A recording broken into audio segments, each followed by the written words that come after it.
మిత్రులారా, ఈరోజు దేవుని సందేశం. ఒకే ఒక్కడు 2000 సంవత్సరాల క్రితం జెరూసలేం నగరంలో చీకటి శక్తులపై విజయకేతనం ఎగిరేశాడు. ఆయనే యేసుక్రీస్తు. అలు పెరుగని పోరాటమే చేశాడు. సుదీర్ఘకాలం చీకటి శక్తులపై నడుం బిగించి శక్తినంతా కూడగట్టుకొని ప్రాణాన్నే లెక్క చేయకుండా పోరాటం చేశాడు ఒకే ఒక్కడు.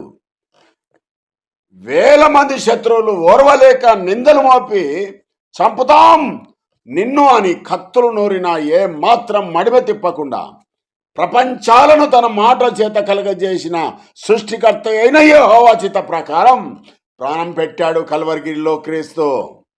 కనుక సర్వ మానవాళికి రక్షకుడయ్యాడు, ప్రభు అయినాడు, రాజైనాడు, విమోచకుడైనాడు, దేవుని చేత హెచ్చించబడ్డాడు, సర్వ అధికారాలు దేవుని చేత పొందాడు.